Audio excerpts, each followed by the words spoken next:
નમસ્કાર, આપ જોઈ રહ્યા છો લખત ન્યૂઝ અપડેટ ચેનલ। તમામ સમાચાર અને અપડેટ મેળવવા માટે ચેનલને સબસ્ક્રાઇબ કરો અને બેલ આઇકન પર ક્લિક કરો જેથી તમામ સમાચાર અને અપડેટ તમને મળી રહે।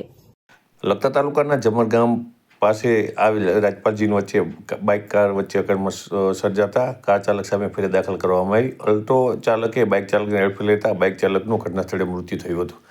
લખતર પોલીસમાં નોંધાયેલ એફઆઈઆરમાંથી જાણવા મળતી વિગત મુજબ બાઇક ચાલકના પિતા હસમુખભાઈ પ્રજાપતિએ લિખિત ફરિયાદ લખાવી છે કે તેમનો દીકરો રવિ લખતરિયા તાલુકા પંચાયત વઢવાણમાં આઈઆરડી વિભાગમાં ફરજ બજાવતો હોય તે વઢવાણથી લખતર પરત આવી રહ્યો હતો ત્યારે જમરગામ પાસે આવેલ રાજપાલજી પાછળથી આવતી અલ્ટો કાર નંબર GJ01H43910ના ચાલકે બેફિકરાઈથી ચલાવી તેના મોટરસાઇકલ સાથે અથડાવતા અકસ્માત સર્જાતા તેમના પુત્ર રવિને ઘાયલ હાલતમાં લખતર સરકારી હોસ્પિટલમાં લાવવામાં હતો। ત્યાં ફરજ પરના ડૉક્ટર દ્વારા તેને મૃત જાહેર કરવામાં આવતા રવિના પિતા હસમુખભાઈ લખતરિયાએ લખતર પોલીસ સ્ટેશનમાં લિખિતમાં ફરિયાદ દાખલ કરાવતા લખતર પોલીસ દ્વારા અજાણ્યા અલ્ટો કાર ચાલક સામે BSN કલમ 281, 126(1) 125A તથા MV એક્ટ કલમ 177, 184 મુજબ ગફલત રીતે પકડી બાઇક ચાલકનું મૃત્યુ નિપજાવવા મામલે ફરિયાદ દાખલ કરી તપાસ હાથ ધરવામાં આવતા અત્રે ઉલ્લેખનીય છે કે હસમુખભાઈ લખતરિયાની દીકરી રીતિબેન હસમુખભાઈ લખતરિયા રીટાબેન હસમુખભાઈ લખતરિયા ગુજરાત રાજ્ય વાહન વ્યવહાર નિગમમાં મહિલા કંડક્ટર તરીકે ફરજ બજાવે છે।